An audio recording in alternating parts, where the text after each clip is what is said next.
Welcome to episode 1 of the Welchys Oche Hour. Today we're going to bring you the two-time ADC windmill champion, the PDC UK Open player, and one of the most exciting talents rising through the dart scene at the minute. It's Joe Croft. Joe, how are you? Bit much, innit? Yeah, I'm good, mate. How are you? Yeah, I'm all good, mate. I appreciate you coming on and helping me kickstart my podcast. Yeah, you do a lot for me, mate, so I'll do the same back. No, I appreciate it. So, obviously, we know each other quite well, but for the listeners that will probably heard of you or know about you, just give them a little background on yourself, if you don't mind. Yeah, no worries. So probably best well known as Ollie Croft's grandson.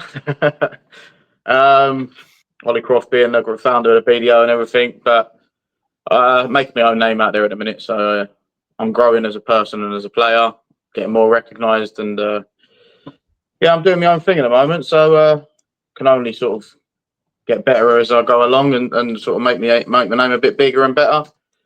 So every day I learn, and do you know what I mean? It's all a process and it's all a journey, and I feel like I'm quite early on in the journey, to be honest. No, fair enough. So let's take it right back. I want to go back to your childhood or your early days, shall I say. Whereabouts did you grow up, and what was it like for you being a kid in obviously a very well-known darting family? So obviously originally I'm from North London, Muswell Hill, where it all started from. You know, it was that was obviously a very well known area because of the iconic BDO shop and Grandad's house, and you listen to all the big boys back in the day like Eric Bristow and John Lowe and all that lot, and even some of the PDC boys now. You listen to them and they're all like, "Yeah, we went to Ollie Croft's house, like 47 Crichton Avenue."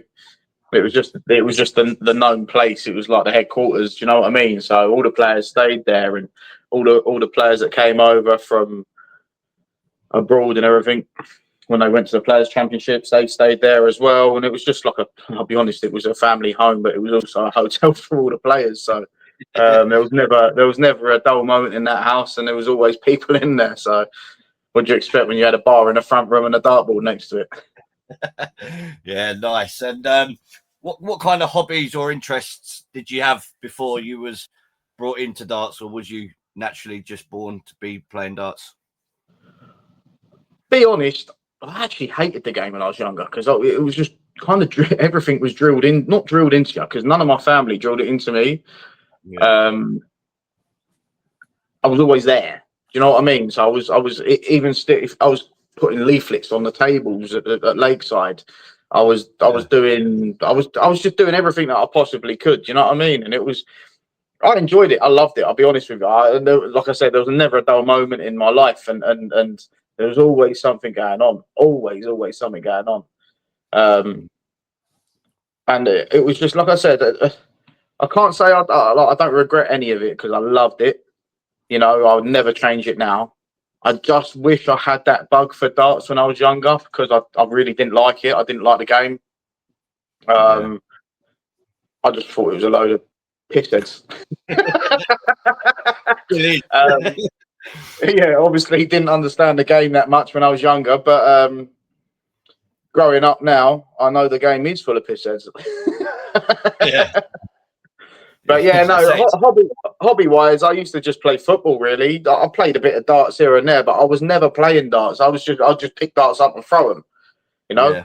But football was my my route at that time until I got fat and unhealthy and injured. Yeah. I remember you well in goal, mate. Don't forget that when you're changing after getting sent off. What a player! Yeah, I'll keep it too fair. But so, who were your early life influences then? Darts or just in life? Yeah, just in life, mate. Yeah. It's nan and granddad all day long.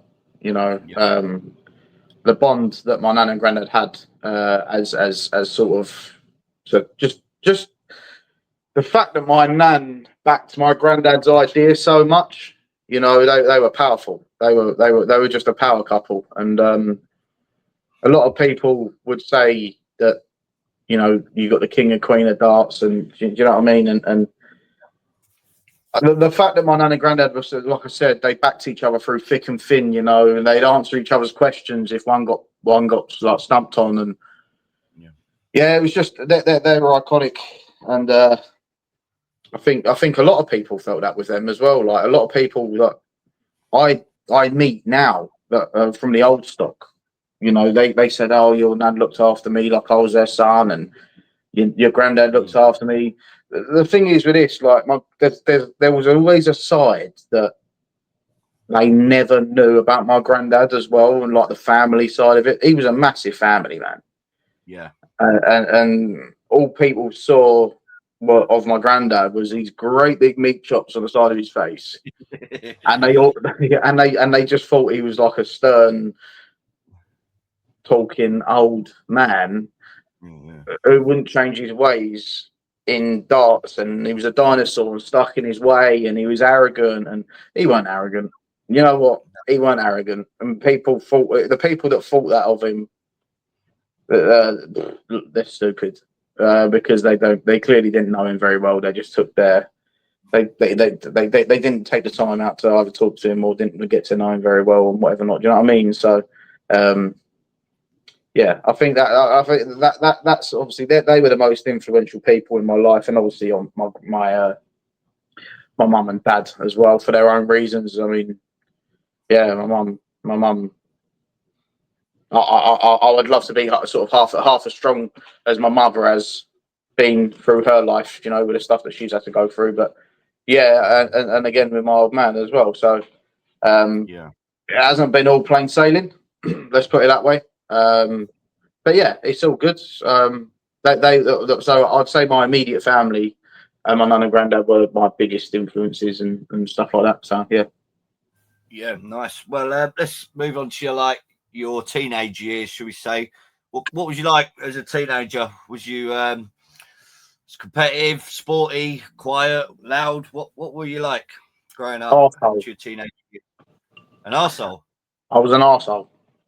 Right, great. I would say I was never a brat. I was never like that. Do you know what I mean? I was just like with football. I always wanted the best out of myself. Do you know what I mean? And if I didn't get the best out of myself, I was just horrible. Don't talk to me for the rest of the day. If I've had a stinker, no point in talking to me for the rest of the day. Part of it's about being ginger and all, but you should know that. No. But I weren't great. I weren't even when I was playing darts. It took me probably until 2 years ago really to understand the actual game and the concept of darts really, and life in general. Like nothing's always going to go your way. Do you know what I mean? And it did take me a little bit of time to understand that. And yeah, I think it's because you sort of you get a really high expectation of yourself. You know what I mean? And you've got to live up to that expectation all the time, and especially like with the family and this and the other. You never want to let people down, and that's where I've got to understand it. Well, I have done now. Yeah. But when I first came onto the darting scene as well, I added pressures, man, all the time. Just adding it about myself. I was just adding pressure to myself, and it was just stupid. It was pointless, irrelevant. Do you know what I mean? So, but yeah, I've sort of grown up. I'd like to think I've grown up now. But yeah. So was there any hard challenges you faced that fueled that arsehole type of person? Was there any difficult situations growing up? I'd probably say the amount of knockbacks I had in football. Right. You never ever felt like good. I know I was good because obviously I was trial at Tottenham, I was trial at West Ham, I was trial at Watford, I was Leighton Orient. I was at Leighton Orient when Barry Earn was chairman. I was in trial there for a little while. Do you know what I mean? So that'd have gone down well, wouldn't it? with my granddad and him at Loggerheads at the time. Yeah. But yeah, no, I think it was the amount of knockbacks that made me sort of turn into that sort of, I don't know, competitive sort of. I don't know. Expectation was a lot higher than I thought I could deliver, and I just couldn't cope with it. So yeah, fair enough. Was there any stand-up moments throughout your teenage years that you remember?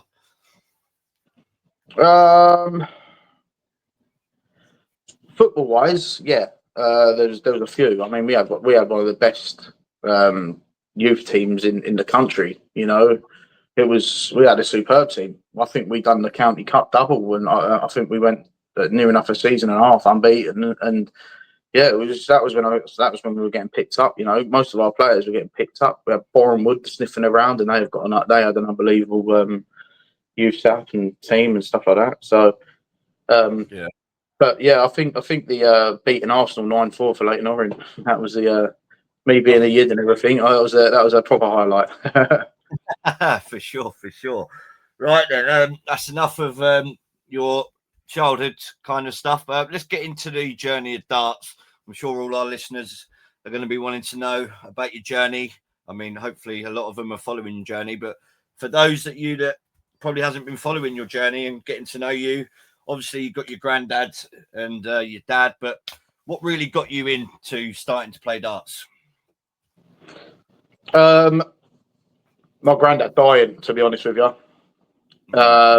When he passed away, bit deep really, but he used to enter me. We used to go to like Green Sands and all the Pontins and Yarmouth and all of them lot, and we used to go to them. And Granddad he'd never push me, never ever ever in my life. He'd never ever push me to play a tournament, and Really? yeah, he goes, "Do you fancy this one, Joe?" And I think it was like £5 to enter or something like that. So he gave me the £5, and I went up to enter for the youth, and I ended up getting into the final of Green Sands with I lost to Nick Kenny, and that was quite a big tournament. Like back in the day, it was quite a big tournament. You know, like I beat Dom Taylor. I mean, Dom Taylor's smashing at the moment on the old Pro Tour and everything. You know what I mean? So he was. I've known him for years and years. So, but yeah, players like that were on there and playing, and I managed to get to the final of it all, and lost out to Nick Kenny, who's on the Pro Tour. So I feel like I said, a little bit of not regret, because I don't regret anything in my life, but a little bit of fault to sort of say, I wish I got back. I wish I got into darts a little bit earlier. But then again, I don't think my maturity level was ready for that anyway. So, but yeah. So, and then from that point on, Grandad passing away. But Grandad, you always used to say, you used to come and watch me play county. And again, I never used to like playing county. I never used to enjoy it at all. Really, it was just.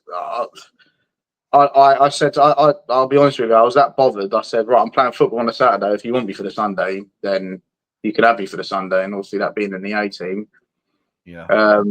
We got one game called off. It was towards the end of the year. Obviously, the weather was a bit shit at the time. We had a game called off, and I went, do you know what? I'm going to go county. And this is God's honest truth. I'm going to go county. And I think I was 16 at the time, something like that. Yeah. So maybe 17. And I went to watch county because it was only around the corner, because we played in Welly Garden City at the time. And obviously I played for Welly Garden City. I was on loan there from where. And we I went there, and I was down as a reserve. That's why I went there.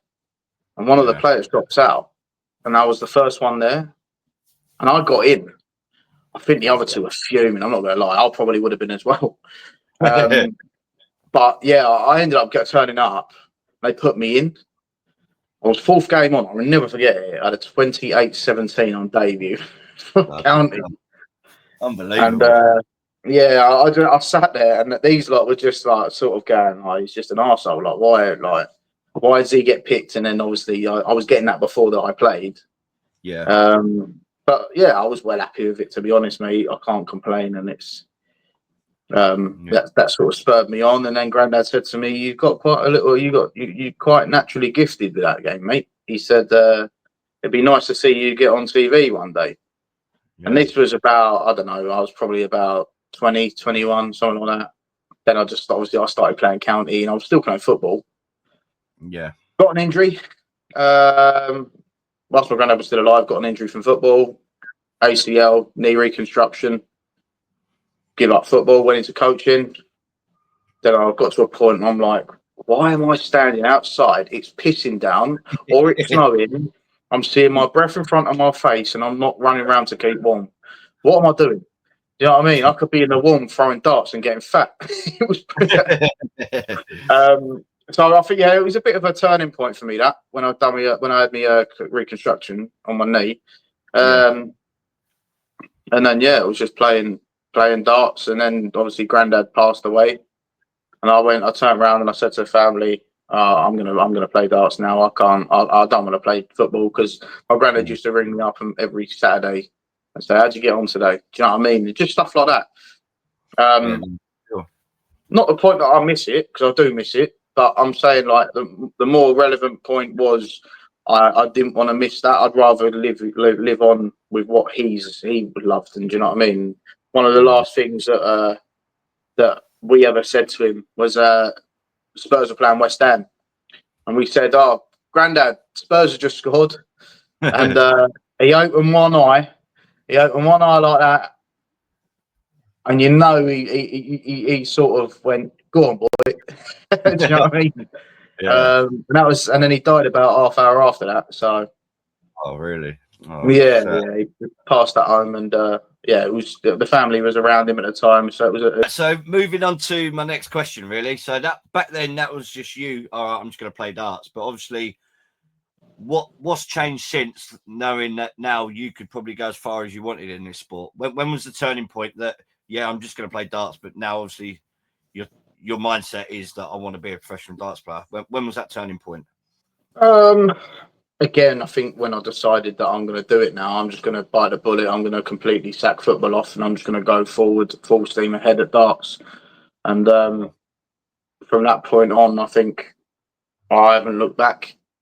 And that was that Grandad passed in 2019, so we're talking 6 years ago. And then, to be fair, it took me probably a year and a half, 2 years to actually play darts properly. I was just still locally playing in and out, undecided, and about 4 years ago now, that's when I went, no, I'm doing this, and done it. I was very hesitant because, like I said to you a bit earlier, I didn't want the pressures of Grandad's name getting on top of me, but I feel like I'm dealing with it quite well, to be honest with you. Again, my Grandad was fucking awful playing darts.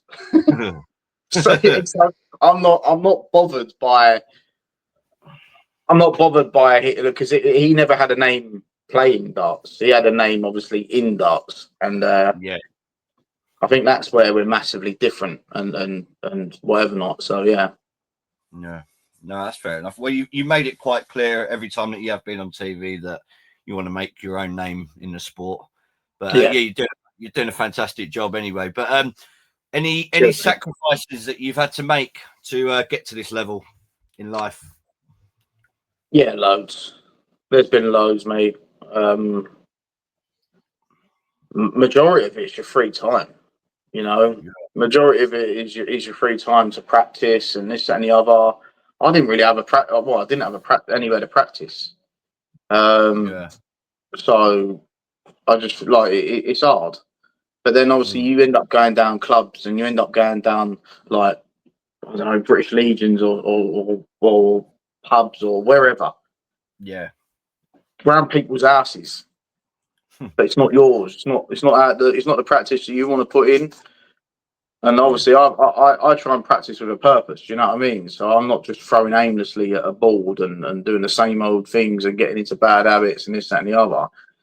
I just sit there a lot. I like I said, I practice and it's constructive practice. So, but yeah, no, I think a lot of sacrifice has gone into what I'm doing. You know, like I've like I said, a lot of it is free time. But do you know what? Even to this year, I've had to sacrifice or should we say make a decision that I think is right for me and going to benefit me. I'm not playing county anymore.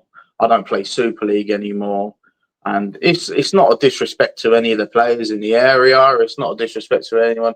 But I get more out of a practice night in my room now, where it's fully intense practice. Like I'll practice with everyone. You know, like I've played kind of Scott in the past, and I've played Richie Edhouse in the past, and like locally, and I've played Lukeman in the past locally, George Killington, Thomas Banks.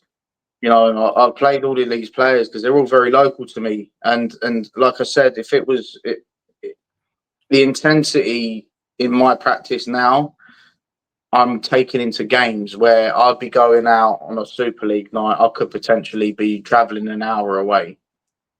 Yeah. And I'll get one game of, it could be a 4-0 win. It could be a worst case scenario. It's seven legs of darts. You know, county, I could be travelling all the way up to Lancashire or the arse end of it, wherever.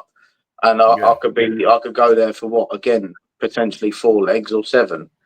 All right, you do it for the love of the game, you do it for the love of people and friends and teammates and this, that, and the other. But I think obviously darts is not a team game, you know, and I need to start thinking about myself, and that's what I've done. I've made hard decision this year to not play county and see my friends and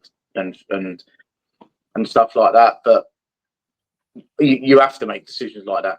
You know, some people can't make them decisions. Some people, that is their aisle, and they can't move out of that aisle. You know, and that's their everything. And without them people in county, you know, I'll be honest with you, without them people in county, I think the county system would have crashed by now. Because at the end of the day, if everyone had my kind of thought process, yeah, you know, I'm one of the ones that don't drink. You know what I mean? So it don't actually cost me a lot. All it does, it costs me probably 20 quid in food, tenner in drinks or whatever not, and then obviously my hotel and me travel there. So all in all, it probably cost me a £1. But these drinkers, it'll probably cost them 300-400 quid. Do you know what I mean? And it's they're all right. They love it, but that's what I'm saying. Without them people, I think the county system would have failed by now. Well, not failed. I think it would have been down the drain by now. But it is what it is. You know what I mean? They're still going, so the county system's still going. I do think it needs a rejig, but again, I'm only a player. You know what I mean? So yeah. No, that's fine. That's fair enough. Right. So let's hit it off with last year. 2 times ADC windmill champion. How good was that? Obviously you won it once, and then literally the same day. Was it the same day or the next day? Yeah, same day. Yeah, 2 in one day. Yeah. Yeah, same day. You won 2 in a row. I mean, what was that? What was the feeling like there? To be honest, it was brutal. I went into it was weird because I was sharing a room, which I don't normally do, but I've done it to help out finances for the other guy and whatever not. Josh Jones is a local lad. He's a good lad and all, very good lad. And sitting in bed, and he farted. Right, it's the God's honest truth. He farted, and it stunk like it proper smelled, and he wouldn't open the window. So I went, Josh, open the window because it stinks. Right, obviously in my like in your own space, you can do what you want. Then, do you know what I mean? But yeah, he wouldn't open the window, so I boiled the kettle. He opened the window. He did open the window in the end. Fair play. And then he shut. Obviously, like that night goes on. So it must have been, I don't know, late at night. He shut the window, and then we were talking about darts. Like we were talking about darts, and I was like, "Yeah." I said, "Look," I said, "It is what it is." You know, my mindset is nowhere near. It was nowhere near as good as it is now. He actually gave me a bit of a bollocking, and he's a lot younger than me, Josh. He's only young, isn't he? Yeah, he's a lot younger than me. He gave me a bit of a bollocking, and I woke up and I thought, did he really just do that? Like, did he really say that to me? In the end, like what he said to me, it kind of like planted a seed in me and lodged in me nut. And I went, you know, all right, fair enough. So I got there the next day with a complete strange mindset. Like it was just, I felt weird when I walked in. Like, you know, when I just walked in and I looked around the room and I looked around, I went, mate, no one beating me in this room. And bear in mind, you've got Brad Brooks in there, you've got Andy Bolton in there, you've got Neil Duff in there, you've got unbelievable players, and these are just three people that I'm peeling off. You know, you've got the old school as well. You've got old school in there that have been in and around the game for years. You know, you've got people that are doing well on the WDF now. You've got people doing well on the Challenge Tour now. You know, they were all in that room. And I walked in there and I went, and I done the exact same thing when I went to that Riley's qualifying, South Benfleet. I walked in that room. You had people that had just come off the tour. You had people in there, Leonard Gates in the final. I weren't phased at all. And I weren't phased when I went into that room. And I thought, oh, do you know what? I fancy a run today. And sometimes that's all it takes. You know, you got to go in there and sort of say, oh yeah, I don't mind having I don't mind this, because I know for a fact that they're going to play each other at one point. They're all, I ain't going to play them all. Do you know what I mean? Yeah. So yeah, I went in there, just carried on with that first. Like I had the first run. And I don't think I like in the first tournament. I don't think I averaged under 85.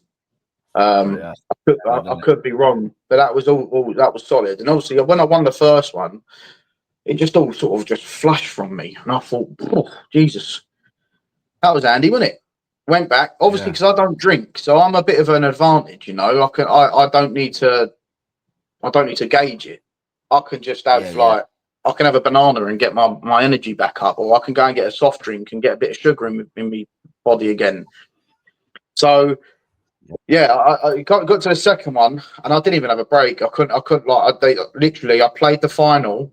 I went back, I put the darts on the table, I went for a wee, come back, and they went, "You're on." And I was like, "You're having a bubble," you know? So I just kept the same mindset. I didn't feel like I'd won the game. You know what I mean? I didn't feel like I'd won the tournament. I just kept the same mindset. And really? yeah. And the next game, I thought, oh dear, I'm feeling a bit tight and a bit because obviously all the adrenaline's gone from me now. Try to build it back up, and luckily I had again, I think that game there I must have had a mid 80s to low 80s or something like that. So it was enough to win the game, because I think the guy only had a 70 something. Which was quite handy to jump straight into the next tournament with. And then, the next one, I thought, oh, let's go again. Because obviously my ball's behind now, because we've got to play catch up. So I played. I was sat down for like 2.5, 3 minutes. Then I played again. So we've got to play catch up. Yeah. And I just carried on the same form. You know, I kept the same routine. I went back to the table and I just carried on. We're getting to about 7 o'clock at night now, and I'm going, oh, I'm flagging. I went and got to get a Red Bull, down the Red Bull, and then but at that point, Dan, I could not stop throwing. If I stopped throwing, my arm would seize up. Really? Yeah, and it got to the quarterfinals, semi-finals, and I played the game, and because obviously I was on, off, and I was playing, I couldn't stop throwing. So I had to go. I played my game, put my darts down, went for a week, come back, picked my darts up, went on the practice board, and carried on throwing. And then I had Andy Bolton. I actually, these are the people I actually beat. I had Chris Wickenden, Peter Jakes, Brad Brooks, Andy Bolton, Neil Duff. I played them all that day. I played them all, and I beat them all. And you know what? I think I played. I did. I played Tom Cromwell, and he had one. He had one dart to beat me, and I had 120 left. And I pegged it last dart, and I thought, Jesus Christ, he should have had me then. Do you know what I mean? But again, I never thought I was out of the game. I didn't think I was out of the game at all. But that was a real surreal moment, because it was only me and Gary Stone has gone back to back. You know what I mean? And that's brutal, mate. It is hard. It is hard to do that, and obviously. It gives you belief, mate, because at the end of the day, like, if I could do that, you know, I reckon 95% of people, well, I'll say 95%, I think only 5% of people in that room could have done that. You know what I mean? And I was one of them 5%. So it does give you a massive lift and a massive bit of self-belief, to be honest, mate. And it pushed me on to do more in that year.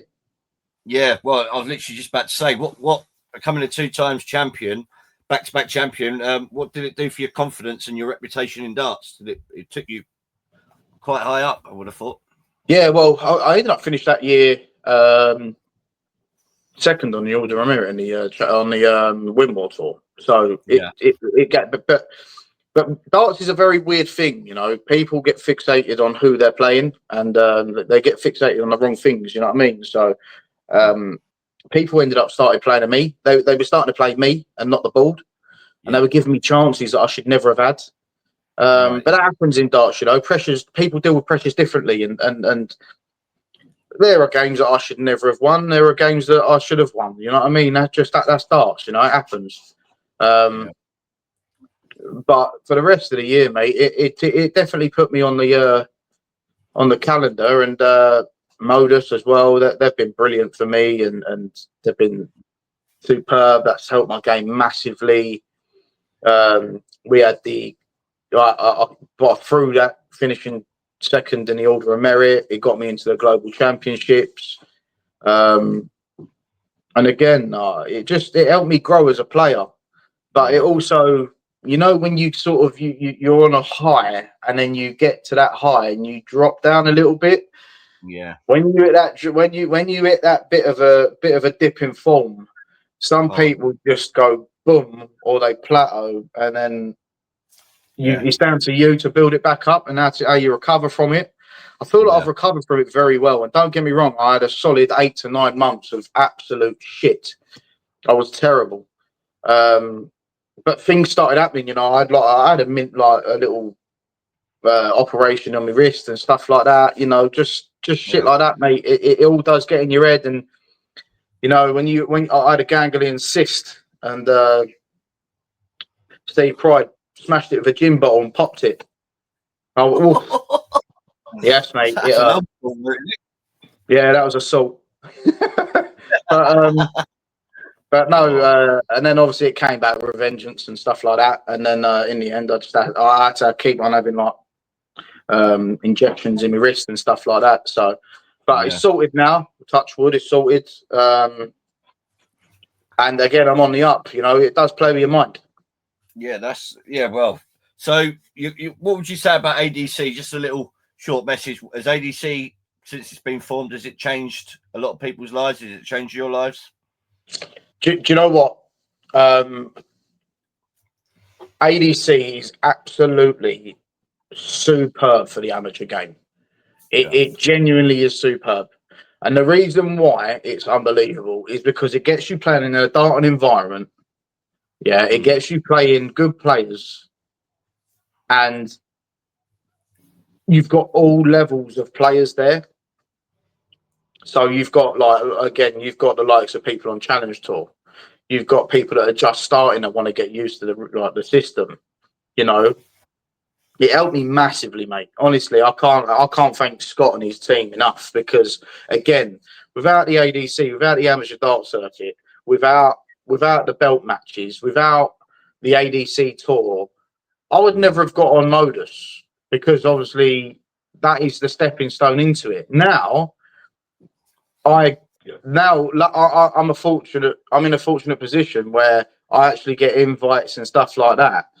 So, and again, the reason why I'm not playing the Volts anymore is because of the local players here. And again, it's not disrespectful to them. It's just playing the same faces all the time. You know what I mean? I'd rather go elsewhere and play new faces, because you never know what's going to turn up against you. And that's again another thing that the ADC do. Some of the people that are playing in the local ADC here, you know, they'd be running at let's just say between a 55 and a 70, right? And they turn up against me, and they'll have an 82 to an 88, and I'm sitting there going, whoa, like, wow. Because anyone can win a best of 3. Yeah. You know? And that's why I think it's good, and it helped my game massively. It helped me get off the mark quick. And again, the way I see it, the payouts at the end of the month,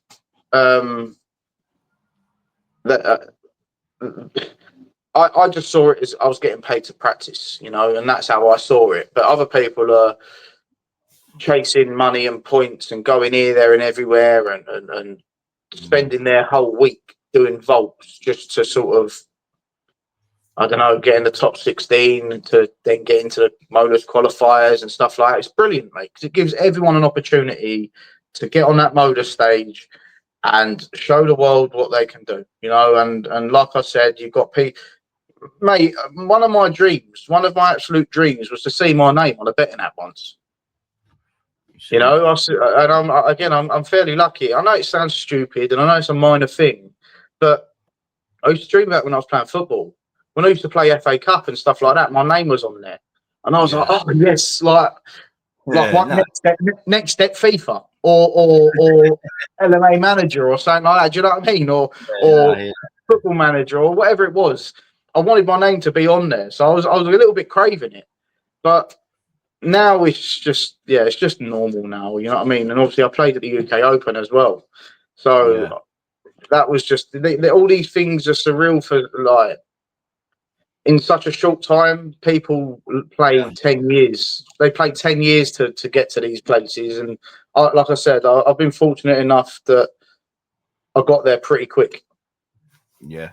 And obviously, you keep teeing me up, really. So obviously, you just mentioned the PDC UK Open 2024. I mean, you qualified through what was the event? That was the Riley's qualifiers. Yeah, the Riley's qualifiers. You mentioned later on, you beat Leonard Gates in the final. I remember it. Didn't you lose in the final the year before or something? Yeah, I did. Yeah, I lost to a player. I don't know if I can mention his name, but anyway, I lost to a player the year before. So obviously, to come back a year later and win it outright and get your qualification to the fantastic, one of the best darting sporting events in the world. I think I love the PDC UK Open. How did it feel just to qualify for Minehead? Oh, mate, I was buzzing. I was absolutely buzzing when I actually did beat Leonard. He's a very hard player to play, man. Jesus. He looks awful. He's a very, very hard player to play. But, all over the gas sometimes, isn't he, the fella? He's a good crack. Do you know what it is? He's not very good at counting. No. You know, when things don't go his way, he's not the easiest to play, put it that way, with the most respect I can give. But he's all right with me. But anyway, that feeling was, I didn't really, again, like I said earlier, I walked in that room and I thought, I looked round, no one's beating me here. You know, no one's beating me, and sometimes you got to tell yourself that, and if you believe it, you do it, and I believed it, and then getting to the UK Open was just like I said. When we got there, I had my mum and dad with me in the back room, and obviously I know Ed House very well, so I had Ed House and Tara there and all. Scott Mitchell was there and all, so obviously he was sat on our table and all. Yeah. Mervyn King and all, he was on our table. Fucking all the boys. Yeah, so our table was sort of like quite a busy table considering, and it was a surreal moment. But again, I didn't feel out of place. I didn't feel I felt like I belonged there. Do you know what I mean? And not one part of me was overwhelmed by it all, because again, I've been brought up in and around it, mate. Do you know what I mean? I weren't overwhelmed by the amount of people there. I weren't. I'm nervous or anything like that. Especially for someone that don't drink, you know, and I don't numb the nerves with anything. I just manage them better than other people do.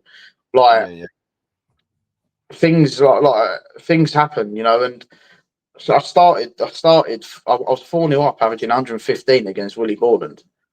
Yeah. Do you know what I mean? I was smashing him, and then I took my foot off the metal. And he started coming back. I thought, well, you can't do this at this level, Joe. You can't do this. I think he went. I can't remember. I think he went 5-4 up on me. I think he won 5 legs in the bounce, and he went 5-all, and they went to a last leg to Sargent. Obviously, I hit the 91 checkout. I think it was. Yeah, it was 91 checkout in 3 darts, and I think he was sitting on tops anyway. But I give it beans, and I don't really give it beans. You know what I mean? You don't really see emotion off of me, but I half give it beans when I won. That was massive. Really. Oh, it's huge. It was huge. On ITV, fucking hell. You've just had your interview and that. I remember sitting there watching it, and I was so fixated with what's going to happen. Obviously, big fan of you, as everyone knows. But when you beat Willie Borland for that, to win the first round, fucking hell, that was fantastic. And then obviously Jammer as well. Um, Yeah, James Owen, yeah, another good. yeah, he was on fire at the time and all, but thank Mm. God he didn't play his game because he was on fire that night. He just won his tour card and all. Yeah, I remember. He was superb that whole week, and he's still a good player now, mate. He's I don't think he's shown his full potential yet, if I'm honest with you. But yeah, I think even beating him, I think I settled in quicker than he did, And Yeah, to be fair, mate, I had a hell of a lot of backing there, you know. I had a hell of a lot of backing in that hole. A lot of the Hertfordshire lot went down there, and they were sort of cheering me on and stuff like that. And again, probably the year before when Thomas Banks was there and he qualified, and I was absolutely buzzing for him. And I thought, no, I want some of that. But yeah, no, beating James Hurrell as well. He like that was a big moment as well. And I thought, right, I'm in the third round now. You know what I mean? And I thought, well, I've got King Barry. King Barry's like a hot prospect, mate. he's You know what I mean? Um, and to be fair, if he didn't check out the 153 when I was sitting on tops, and if he didn't check out the 131, I think it was when I was sitting on mm, 36, I'd have won the game because I was sitting on doubles, I was competing, and I think he knew that and all, and I knew that he had to hit them, But again, ifs and buts, he did, and that's why they're at the level they're at, and that's why the level I'm at. And I'm a lot stronger now than I was then. I can tell you that now, mentally wise. for sure, for sure. So, well, anyway, overall, I mean, that must have been a fantastic experience. Was it probably the best experience in your darting career today? I'd say so. I'd Or say so. biggest achievement, should I say? Yeah, I'd say so. It was obviously, like I said, dart players dream of them moments. Um, People in general dream of them moments. Mm, They're playing sort of where all of these millions of people now watch. And there's little old me that's just qualified through Riley's, just knocked out two tour card holders, and um, yeah, just nearly beat Keen Barry and all. So, yeah, like I said, mate, I think that there, I don't lose, I learn. yeah. And before I was losing me nut and all, and I can't do that. And like you can't do that in this game because you end up eating yourself up, and your brain's your best mate or your worst enemy. And at the end of the day, you got to try and help your brain out a little bit with a bit more positivity. Mm. And that's obviously where I've come a hell of a long way, and yeah. And So what was the biggest lesson learnt from the PDC UK Open? uh biggest lesson learned from the UK Open, I don't know, it's a hard one that. Um Not everyone's on your side, I'd probably say. You're going to get people that don't like you. You're going to get people that don't want you to win. You're going to get people that like sort of batting against you. But also you've got to take the rough and the smooth. I had a lot of people backing me, and against players that obviously don't know that I was playing, and the support was against them. So I can understand it, but I think that was a big eye opener. These pros have got a hell of a lot to deal with on stage. You get people whistling, you get people stumping, you get people shouting, screaming, hollering, whatever not. Do you know what I mean? And it's going to be hard to deal with. And again, you've got to train yourself for them moments. Yeah, no, for sure. Just quickly, how's the PDC Challenge Tour gone for you this year? Ah, it was stinky at first, mate. And again, I get like I had an operation, mate. So minor operation on my wrist, so it didn't start great. Um, Mm. and again, I'd say January Q school. I let something get to me that I should never have let get to me. And again, I've grown from now. I've grown from then. I've been spending a hell of a lot of money on sports psychologists and stuff like that. So that obviously like helped me hugely to sort of get where I am. But challenge tour started very slow. I had tough draws the last five challenge tours. I know probably more than that. I had a hell of a lot of tough draws. In one weekend, I think it was Leicester. I had Jack Tweddle lost in the final. I beat him. I had Lee Cox, won one that weekend. I beat him. Jamie Hughes, I had him the same weekend. I had Scott Campbell, he won one. Yeah. And I had an Italian fella. They were the 5. An Italian fella turned up. And again, I kind of see it as a compliment, to be honest, mate. The Italian geezer, I lost a 93 average. And this geezer had a 91. And I'm like, who's that? But again, that's where that's where the challenge tour's like a minefield. It really is. And I think I kind of think Mervyn King's found that out after losing his card. I think Whitlock. I mean, he might have been an eye opener for Whitlock as well, but yeah, he didn't really do a lot of them. But Bo Greaves as well. She turned out. She stormed it the first 10 events. Yeah. At one point, she was top of the development tour, top of the women's series, and top of the challenge tour. Yeah. You know what I mean? That's hard going. That's hard going. But what a player! Seriously. Yeah. But the back end went well. The back end went all right. Again, just sort of practicing, working on myself, and the wrist is going. Well, the wrist is a lot better now. So yeah. Nice, good. So, well, how'd you balance your life with darts and your life? How do you do it? How'd you balance the life and darts? I think you got to trade. Well, like I said, to get somewhere, you got to sacrifice things, you know. And with me, I'm setting up. Obviously, I've set up Holy Cross Centre of Excellence in my granddad's name, and as people know, I ain't living off my granddad's name. That's far from what I'm doing. You know, I'm keeping his legacy going with what he believed in. You know, and so that's taken up a lot of time. You know, I've got the specialist lounge now. That's getting really busy. You've got people coming all over the country, traveling 2 hours for an hour and 15 minutes of sort of looking at their throw. But like I said, the reason why we're different to everyone is we've got 4 camera. We've got like a 360-degree camera view. Again, that sort of that changes everything. You know, people come just to watch themselves throw and stuff like that, and we can say to them, "Oh, you're doing this, by the way." Am I? Well, yeah, come and have a look. You know what I mean? There's a different sort of thing, but when people just say it to you, you don't really believe it. But yeah, so that takes up a lot of time, and that's taken up a hell of a lot of my time in the last, I don't know, 6 to 8 months setting the thing up. We're setting both things up, to be honest with you. But now it's set up.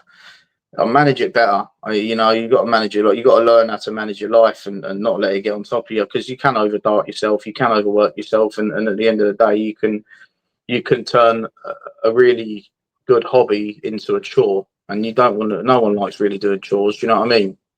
So I'm obviously at the other end, where I'm now looking to sort of progress through darts and stuff like that. And if it happens tomorrow, it happens tomorrow. If it doesn't, it doesn't. You know, I'll go again, and I'll go again, and I'll go again.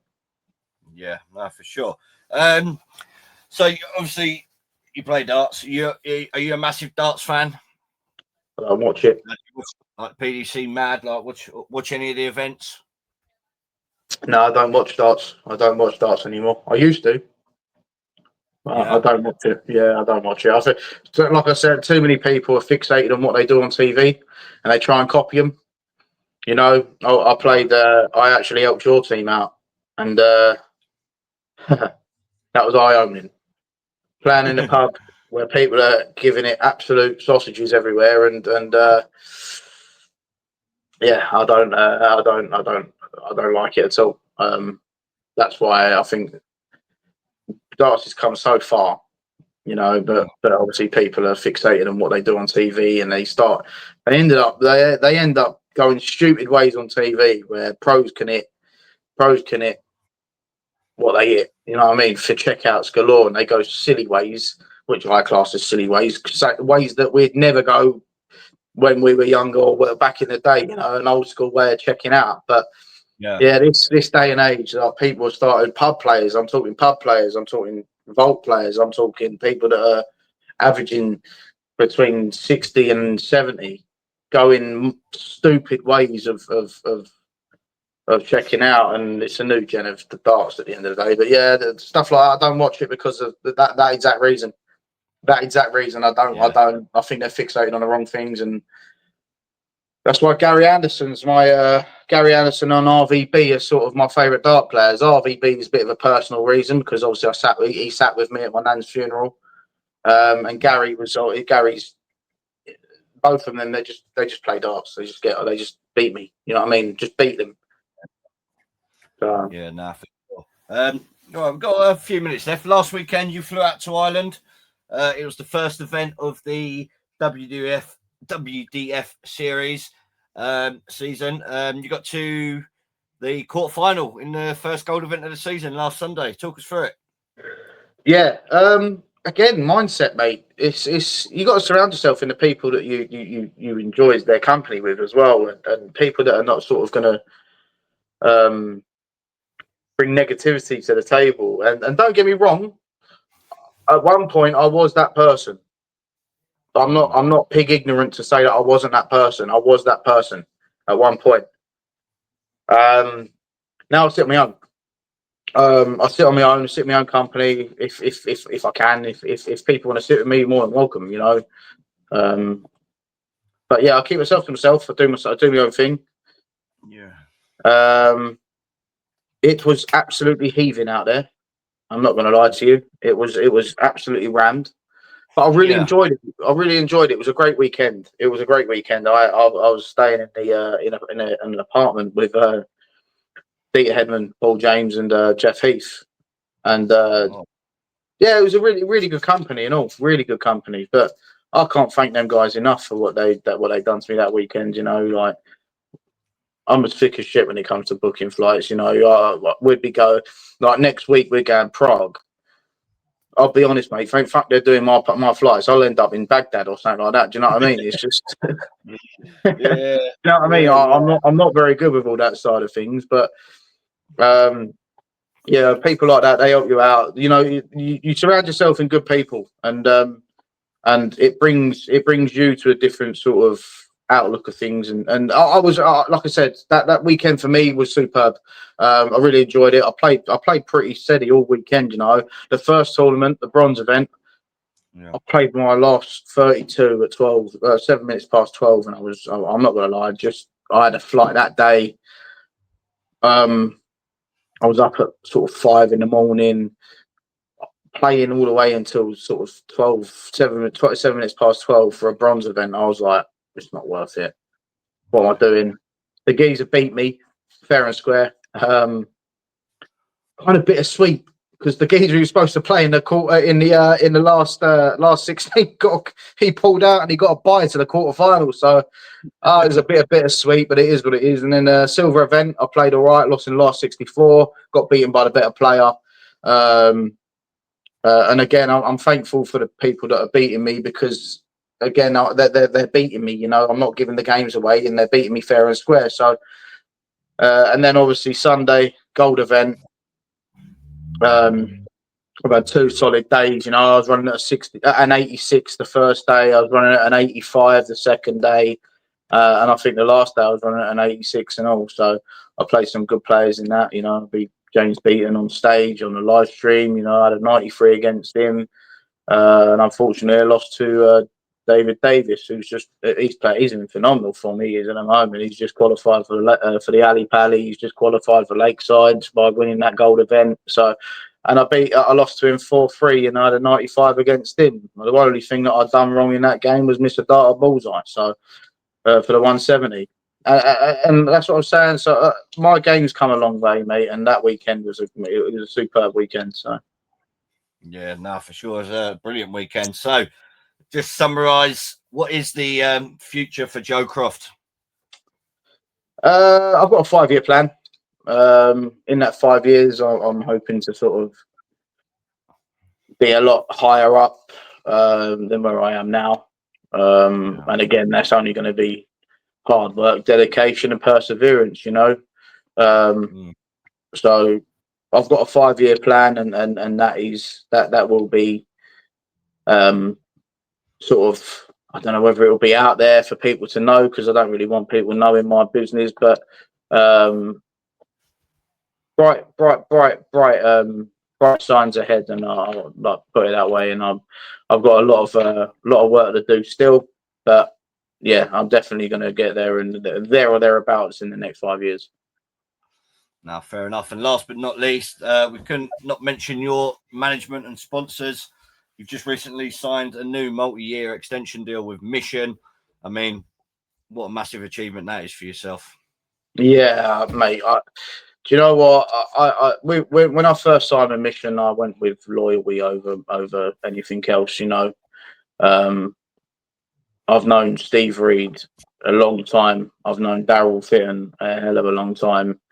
And for me, I know there's not really a lot of loyalty in darts and stuff like that, but yeah, I definitely I went with loyalty over sort of anything else with that signing for Mission. So absolutely over the moon with it. They've been as good as gold to me.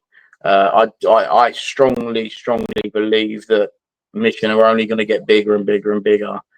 I do think that they'll end up being probably the biggest manufacturers because of the targets audience that they're hitting and stuff like that. And again, they've got the right personnel there, you know. So I definitely do think that they will be they'll be growing even more in the next couple of years. I know that for a fact. My management as well. I can't thank Steve enough. You know, Steve Goddard at SPG. Yeah, he's been nothing but faultless. You know, he's been superb for me. He stuck with me through the shit times as well. Was like, you know, he's still putting money into paying this, that, and the other for me. And yeah, like I said, I can't thank the man enough, and he's an absolute gent as well. So, and again, I've known him years, and we've got. I'd like to say we've got a good team. You know, he manages very good players, and I do think that with his help and with his continued support, I do believe that he'll help me push myself along. And then obviously I've got Scolia who have given me the Scolia, my practice facility. You know what I mean? So again, I can't fault them. They've been superb for me. And then the Iron King, you know, Brian approached me at a local comp that I won, and he supported me ever since, and he has been a true supporter as well. You know, like I help as many people as I can when it comes to pushing the branding out and stuff like that. And I know people don't like me. It is what it is, you know. I know people ain't gonna always be supportive of me and stuff like that, but I'll always help the people that help me, and that's the thing. And some people ain't gonna be interested in this, but there are going to be a lot of people that are going to be interested in it. And at the end of the day, like I said, people are going to want to follow my journey. People ain't, you know, your journey's a train journey. People get on and off all the time. But yeah, like I said, without these support, without my sponsors' supports and stuff like that, you know, yeah, it's absolutely faultless. They've all been as good as gold for me, and they genuinely do help people like myself to get places where they want to be. Yeah, no, for sure. Well, listen, Joe, it's been absolutely brilliant to get you on to my first episode of my new podcast. I mean, I've just been sent a message that it's already getting a couple of hundred likes. So I appreciate everyone for doing that. If you don't mind following us on Facebook, TikTok, YouTube, X, and Spotify, this episode will be going out on YouTube and Spotify tomorrow morning, hopefully. But yeah, Joe, absolutely brilliant to talk to you as always. And I wish you the very best of luck, mate. Top man, I appreciate you, mate, and I'll speak to you soon. Yeah, cheers, Joe. Legend. Cheers, mate. See you later.